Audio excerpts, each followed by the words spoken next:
Hindi naman mainit. Pag damdaman ko itong mga hangin. Ayan. So, baha po dito. Kailangan tanggalan ko lang po ng para malinis. Ayan. Sumusok na yata itong ano ko eh. Ang damong. Manipis na siya tapos mahina na. Malit na. Pahasa-hasa. Ayan. Siyempre, kailangan kong ano, i-maintain yung kapaligiran dito para hindi bisitahin ng ahas. Saka ito po guys, hinatayin-tayin ko dito na laing. So, alisin ko yung mga nabarabarang mga dahon-dahon dahil kahapon napakalakas ng ulan. Malakas din yung tubig na umagos na dumaan dito sa may bahay. Ayan, sadya ko muna kapag yan.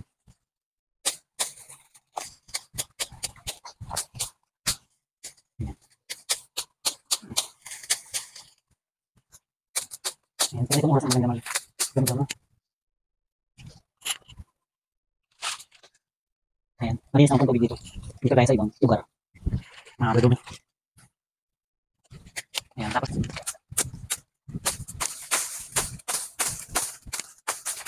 ano ba to? Sira-sira ng aking hanggang binigay lang kasi sa akin to. Mahal kasi nito guys pag bumibili ako. Kung pagdamo to, mahal to. Kaya di ako makakabili pa nito. Tsaga-tsaga muna tayo sa kung ano ang meron. Ayan. Siyempre, ingat-ingat din. Baka may magulat dito. Ayan. Ayan, tinatanggalan ko ng mga damo para nakikita ko yung tanim.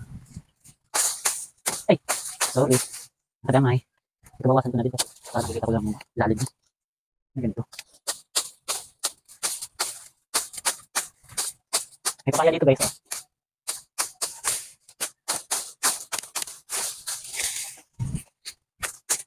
Ayan. Ay, ano yung tawag dito? Hindi naman yun ano to. Ay, atol. Pinakain ba to? Hindi ako nagkakain.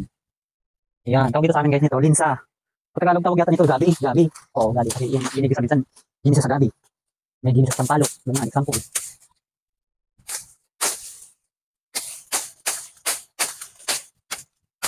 Ay, hirap naman kasi ang guys itong tatapos na yata ang buhay nito eh. Parang tao dito eh. May hangganan. So, sa tao ito matanda na din. Ayan, may nyug dito. Ilang years pa kaya ito bago magbunga. So, sana makikita ko ng sarili kong tayo. Ayan. Magdamag dito guys na magdamag kapag hindi mainit. Hindi nakakapawis. Ayan. So, kailangan tanggalin ko kasi nagbabara. Yung mga malapit dito sa may tubig-tubig.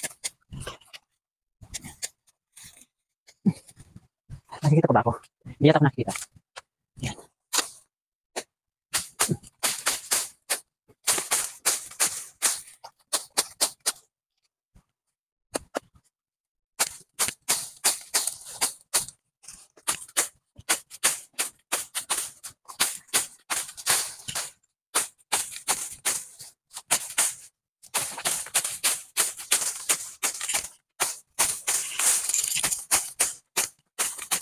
Oh!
Ay ko.